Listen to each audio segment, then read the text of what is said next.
Olá, aqui Herodice. Nós estamos aqui cumprindo uma missão dada pelo pastor Billy Graham, da Segunda Igreja Batista no Bairro da Luz.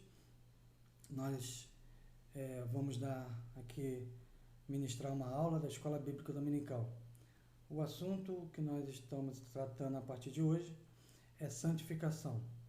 E para refletir sobre esse tema, nós vamos ler a passagem de 1 Pedro, capítulo 1, versículo 15 e 16. Diz assim, olha: Mas, assim como é santo aquele que o chamou, sejam santos vocês também em tudo o que fizerem, pois está escrito, sejam santos, porque eu sou santo. Passagem de 1 Pedro, capítulo 1, versículo 15 e 16. Nós estamos aqui estudando a partir de hoje o módulo santificação dentro do estudo que nós estamos realizando na CIB Luz sobre caráter e carisma. Nossa aula hoje é sobre santificação e nós escolhemos aqui falar sobre essa passagem de Pedro, porque a gente pode aprender muita coisa sobre santificação olhando o exemplo de Pedro. Pedro está escrevendo aqui aos cristãos das igrejas espalhadas ali na Ásia Menor, que fica hoje a gente conhece como Turquia. Esse livro foi escrito mais ou menos entre 62 e 64 depois de Cristo. Pedro ele tem uma grande preocupação, porque nesse momento em que ele escreve esse texto, ele está escrevendo de Roma, os cristãos estão sofrendo grande perseguição. Estão sofrendo muito e estão sofrendo grande perseguição. Então Pedro se preocupa e manda essa carta às igrejas lá da Ásia Menor, 5 províncias da Ásia Menor. Então Pedro, ele está mostrando aqui para a gente algo diferente daquele Pedro que a gente conheceu lá no início da caminhada, nos relatos, nas narrativas dos evangelhos. Pedro é uma pessoa totalmente diferente daquela que iniciou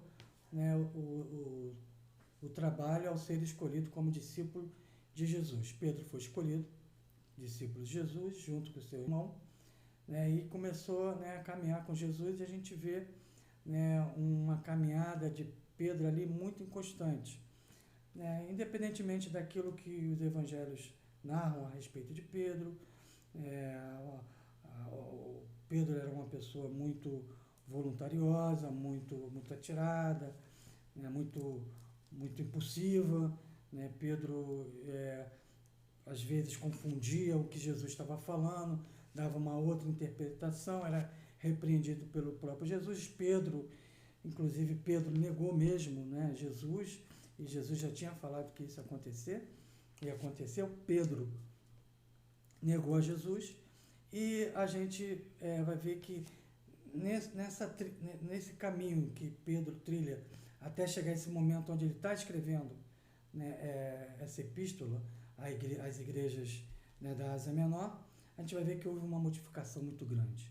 Houve uma transformação na vida de Pedro. Pedro cresceu, Pedro aprendeu, Pedro foi exortado, Pedro experimentou o arrependimento verdadeiro, Pedro realmente se arrependeu, e hoje a gente conhece um Pedro através das epístolas que ele escreveu, 1ª e 2ª, os dos livros que ele escreveu, e a gente vai ver uma pessoa totalmente diferente daquele Pedro do início da caminhada.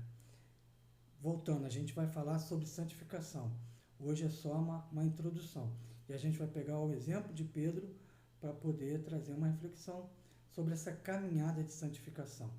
Então a gente está refletindo um pouco sobre o texto escolhido para poder ministrar as aulas sobre santificação. Então a gente já viu que quem escreveu a primeira epístola de Pedro foi o próprio Pedro, mais ou menos em 62 e 64 anos depois de Cristo. É importante falar isso, para a gente entender que nesse momento os cristãos estão sofrendo grande perseguição, sofrendo mesmo, era um grande sofrimento, né, às vésperas da destruição do templo, né, que aconteceu mais ou menos em 70, depois dos 70 anos depois de Cristo. Então era um grande sofrimento. Esse sofrimento, em princípio, um pouquinho antes dessa situação toda da perseguição da Igreja de Cristo, a gente vai ver que o Império Romano, né, ele era complacente, né, com o Evangelho, com a pregação do Evangelho. Então era uma espécie assim, de licença, olha, né, eu vou permitir que vocês preguem o Evangelho, né, mas com algumas ressalvas. Mas num determinado momento, me parece que exatamente no momento em que Nero coloca fogo, né, em Roma, né, historicamente isso é atribuído a Nero, alguns acusaram os cristãos de serem responsáveis pelo incêndio que destruiu parte, ou quase totalmente, Roma. Então, a partir dessa interpretação aí, a gente vai ver que os cristãos, né, a perseguição aos cristãos foi, né, intensificada. Né? E aí, a partir disso tudo, o grande sofrimento, né, passou a tomar conta do povo de Deus que pregava o Evangelho de Cristo.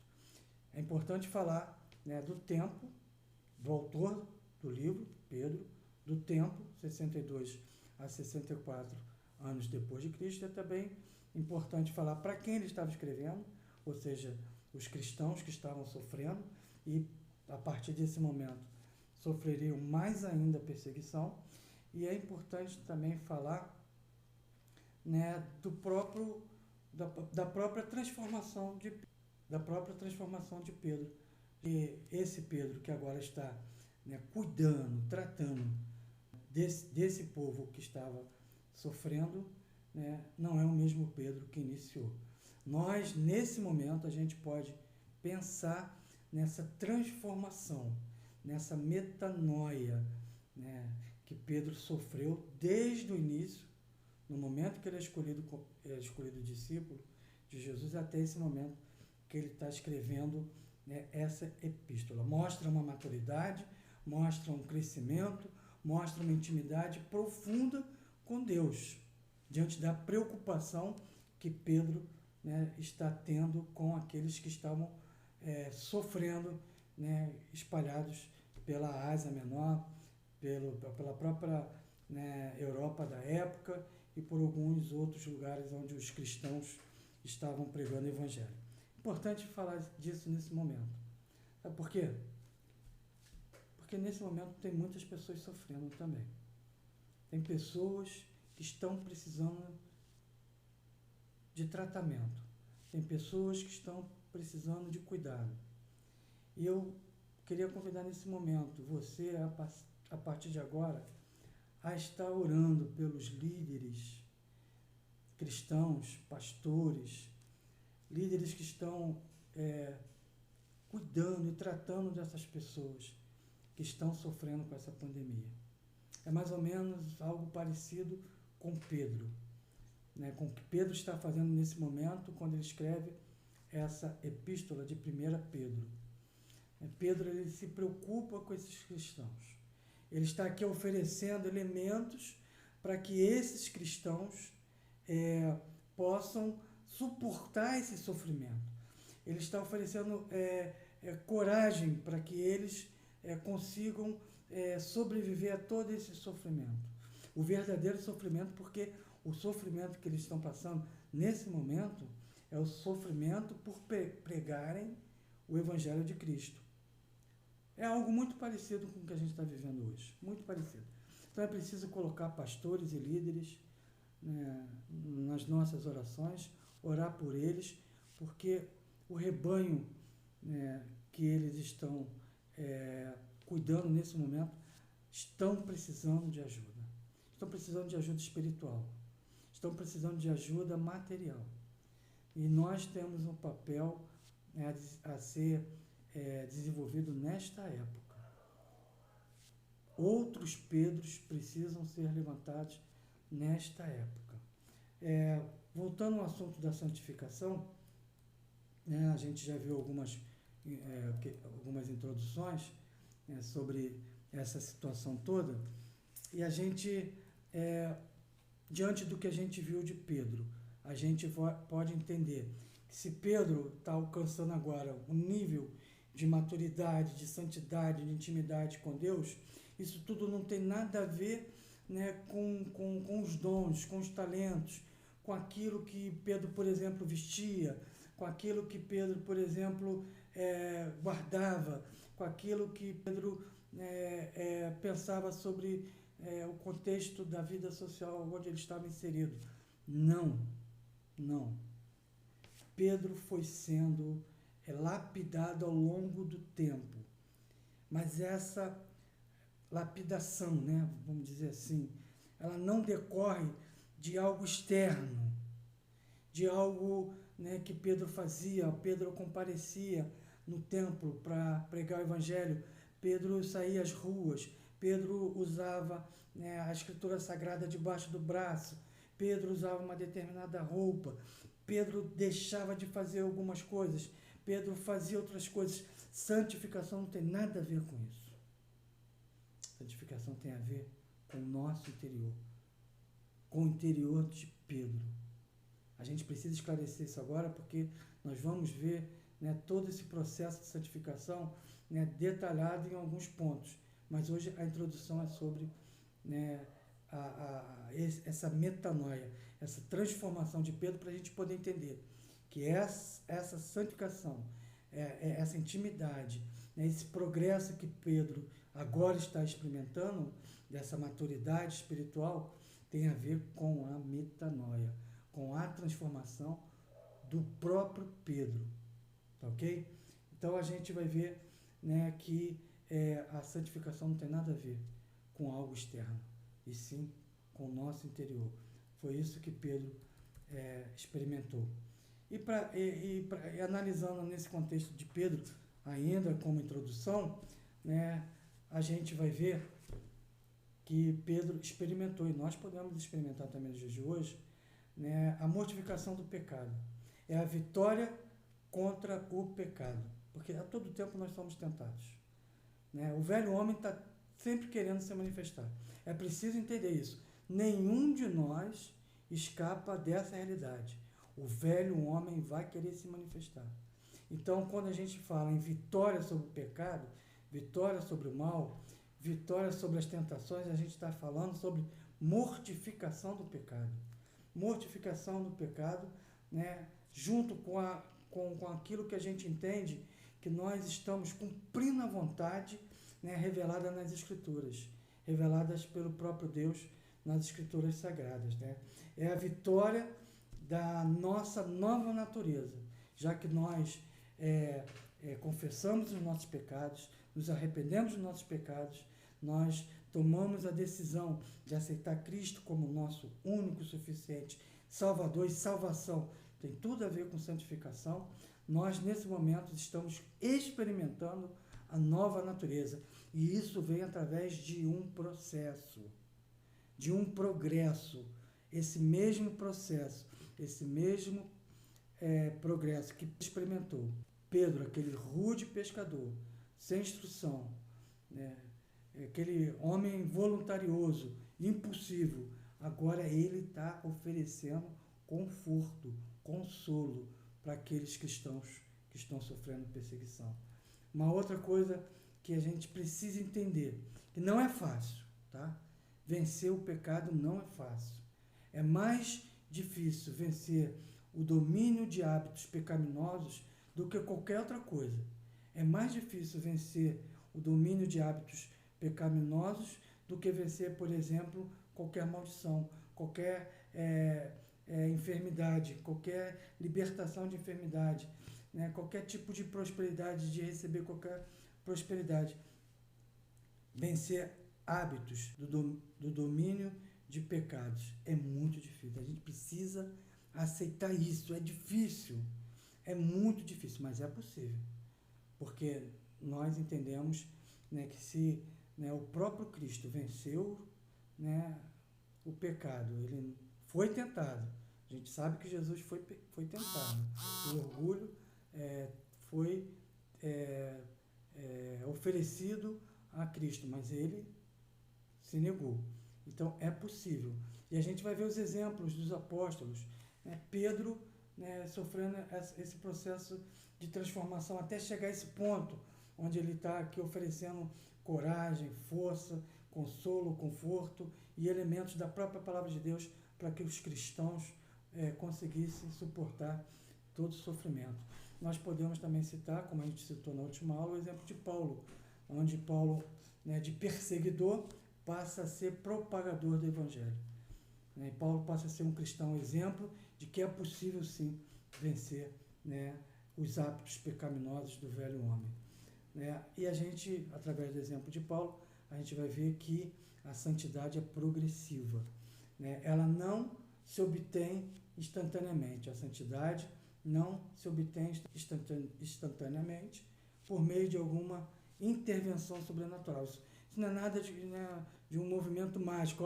Né, eu recebi Jesus no meu coração, me arrependi dos meus pecados e agora eu sou salvo e agora eu sou santificado. Não, não é. Não é. A santidade é progressiva. É uma luta diária. Você sabe disso. Você sabe a batalha que você atravessa todos os dias. Né? Deus nunca prometeu que nos santificaria inteiramente e instantaneamente. Na verdade, os apóstolos, Pedro, né, por exemplo, escreveram as cartas do Novo Testamento exatamente para instruir os crentes no processo de santificação. Porque senão, gente, era muito fácil. Por que eles escreveram as cartas? Para instruir os crentes nesse processo de santificação. Se existe toda uma instrução, né, se por acaso se isso fosse instantâneo, né, essas instruções todas, né, seriam inválidas. Por isso mesmo eles escrevem, porque eles entenderam, né, que o processo de santificação é um processo progressivo. São passos que são dados. Né? E também, né, olhando para tudo que Pedro e Paulo, o próprio Paulo, né, experimentaram, a gente vai ver que isso é um processo irresistível. Uma vez salvo, o processo que vai ser trilhado, né, o caminho que vai ser trilhado para a santificação é um processo irresistível. Você vai ser incomodado pela sua consciência. Isso aqui está errado, isso aqui está errado, isso aqui não pode, eu tenho que voltar atrás. Mas eu pequei, eu caí, mas eu preciso me levantar. Isso tudo faz parte desse processo. Então a santificação é um processo irresistível na vida do verdadeiro salvo. O verdadeiro salvo, ele não vai se conformar com o pecado, e ele vai buscar, na força do Espírito Santo, elementos para poder vencer os hábitos pecaminosos que vão ser colocados à sua frente diante do velho homem que ainda habita em você.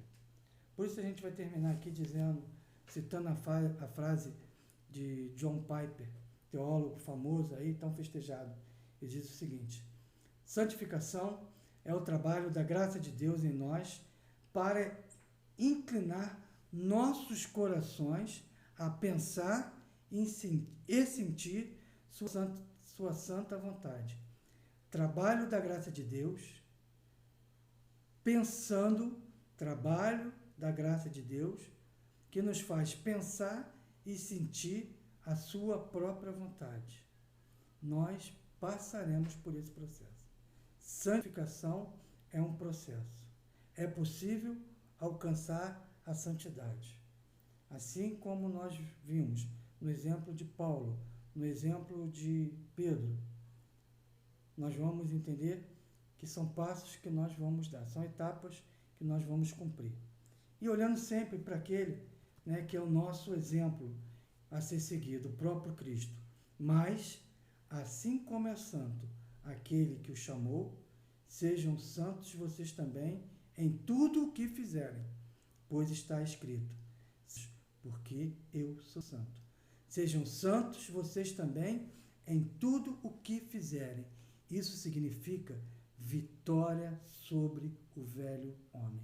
Como nova criatura, nós precisamos todos os dias alcançar vitórias sobre o velho homem, vitória sobre o pecado. Amém? Que Deus nos abençoe. Que a graça de Deus esteja sendo derramada, seja derramada sobre as nossas vidas nesses tempos tão difíceis. Jamais poderíamos imaginar que estaremos vivendo o que estamos vivendo. Mas a graça de Deus, ela superabundou. Onde havia pecado, superabundou a graça de Deus. E que a graça de Deus esteja nos acompanhando nesses dias tão difíceis. Ore, fique em casa, ajude quem precisa. Cumpra a vontade de Deus. Separe um tempo para você e Deus estarem se relacionando. Você vai ver, vale a pena, em nome de Jesus.